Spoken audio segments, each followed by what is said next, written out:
nama saya Tika Nenun Fadila, kelas 5 dari SDN Negeri 1 Kecamatan Dalte, Kabupaten Bandung. Saya akan mempresentasikan atau menjelaskan hasil review buku di bulan Juni dengan tugas membuat dongeng. Judul dongeng Jati Diri di Antara Tunas Bangsa. Penerbitnya Sipi Wancana Kelima, penulisnya Gema Nitro. Jumlah halamannya 112. Tahun terbit 2009. Jati Diri di Antara Tunas Bangsa. Hari Minggu pagi cukup cerah. Ada 5 anak yang bernama Firmana, Kinati, Maniar, Haryana, dan Mahmudin. Mereka ingin memancing ke sungai. Mereka berjalan di pinggir sungai. Lalu Firmana mengatakan kepada teman-temannya bahwa tanah di pinggir sungai licin. Sesampainya mereka di tempat perahu, mereka menghampiri Panukman yang sedang melihat ke arah sungai.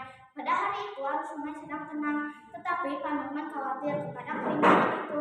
Kemudian Firmana berjanji kepada Panukman akan menjaga teman-temannya.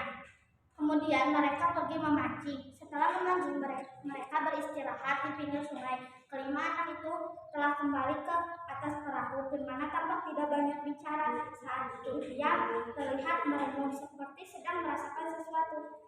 Tiba-tiba terjadi hal yang membuat kelima anak itu terkejut. Dari bagian hulu sungai terdengar menggeremu seperti arus sungai mulai deras. Firmana mengatakan kepada teman-temannya, usahakan supaya perahu ini tidak terlempar dan membentur hancur perahu di tepi. Usahakan supaya perahu ini tidak terlempar dan membentur hancur batu-batu di tepi sungai. Tiba-tiba dalam jarak 50 meter terlihat seorang lelaki yang agak tinggi berdiri di tepi sungai. Lelaki itu membawa tali tambang. Kemudian tali tambang itu ditarikan ke pohon yang cukup besar.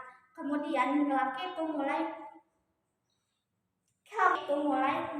melemparkan tali tambang itu ke perahu. Mahmudin menangkapnya. Mahmudin mulai menarikkan tali itu ke sisi pinggir kiri perahu.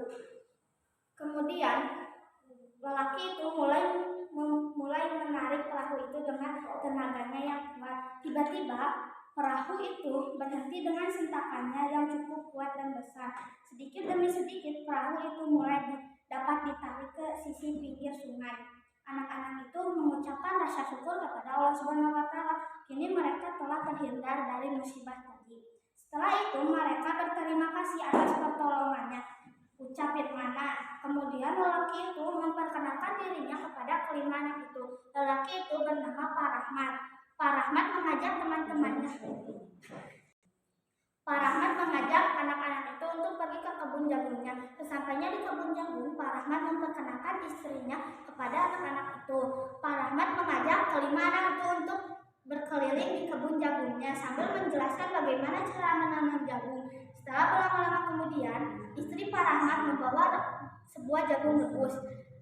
Anak-anak itu mulai memakan jagung rebus itu sambil berterima kasih atas pertolongan Pak Rahmat tadi.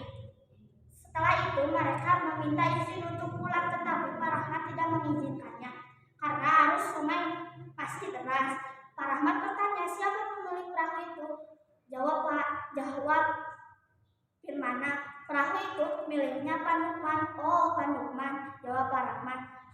Bapak ingin mengembalikan kembali perahu itu kepada Panukman, ucap Firmana. Terima kasih sekali lagi atas pertolongan Bapak, sama-sama dengan muka yang cerah dan ceria.